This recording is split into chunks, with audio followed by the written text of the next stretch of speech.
আমরা সবাই প্রিপেয়ার্ড ছিলাম যে মাঠে যারা খেলবে বা যারা বেঞ্চে থাকবে সবাই যেন রেডি থাকে যে যেই মাঠে নামবে সে যেন 100%টা দিতে পারে কারণ এনিহাও আমাদের ম্যাচটা উইন হওয়া দরকার ছিল।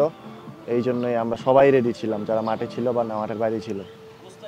হ্যাঁ, কোচ আমাদেরকে বলে দিছিল যে যারা বেঞ্চে থাকবে তারা আরও বেশি ইম্পর্টেন্ট ওনার কাছে, তো সবাই যাতে রেডি থাকে ম্যাচের জন্য, যে সে মাঠে নামলে যেন যার জায়গায় নামবে ওর জায়গায় যেন কোচের যেটা মানে করাইতে চাইছে ওইটা যেন আমরা করতে পারি আর কি। আসলে আগেও যেহেতু অনেকগুলো ইন্টারন্যাশনাল ম্যাচ খেলছি, সো আমি মাঠে নামার পরে আমি এইটাই চিন্তা করছি যে এটা নর্মালভাবে নিচ্ছি ম্যাচটা, যে যেহেতু টাফ সিচুয়েশন, মাথা ঠান্ডা রাখতে হবে, ম্যাচ এনি হাউ উইন করতে হবে, ওই চিন্তা ভাবনাই ছিল।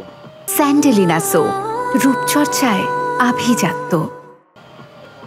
হ্যাঁ, আমি যখন মাঠে নামছি তখন আসলে আমরা 1-0-তে উইন ছিলাম, মানে তখন আমি নামার পরে একটা গোল কনসিভ করি, তারপরেও আমি মেন্টালিটি হাই রাখছি যে এখন যেহেতু ম্যাচ ড্র আছে তারপরেও ম্যাচটা যাতে ট্রাইব্রেকারে গেল, যাতে নিজের উপর বিশ্বাস রাখছি যেন উইন করতে পারি। না, আসলে অবশ্যই আমার টিমমেটরা এক একজন এক এক রকম বলতেছিল যে তুই পারবি এই সেই এগুলা, তো আমার নিজের উপরে বিশ্বাস ছিল। আর আমি ওদেরকে একটা কথাই বলছি যে তোমরা পাঁচটায় গোল করো, এর ভিতরে আমি একটা দুইটা সেভ দিব, আমার উপর বিশ্বাস রাখো, ওটুকুই। আসলে প্রথম সেভটা আমি আসলে ফার্স্টে নর্মালভাবে থাকছিলাম, পরে লাস্ট মোমেন্টে আমি ওর একটা ফেন্ডিং দিছি, দেওয়ার পরে ও মানে আমি এক সাইডে দেখে আরেক সাইডে গেছি, তারপর ও এটা বুঝে নাই, এই কারণে আমি বলের লাইনটা পাইছি।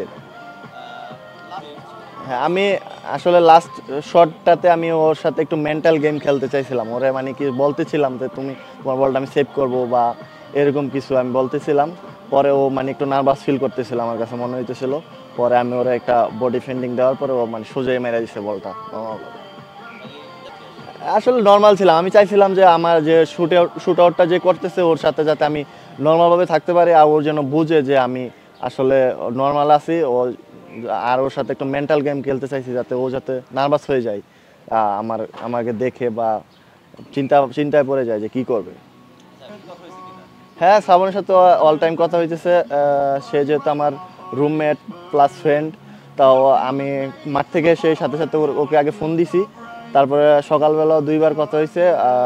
আসলে ওর যেহেতু একটা অ্যাক্সিডেন্ট হয়ে গেছে, তো সবার দেশবাসী এবং আমার টিমমেট সবার কাছেই আমার চাওয়া যে ওর জন্য সবাই দোয়া করবেন যাতে খুব তাড়াতাড়ি মাঠে ফিরতে পারে।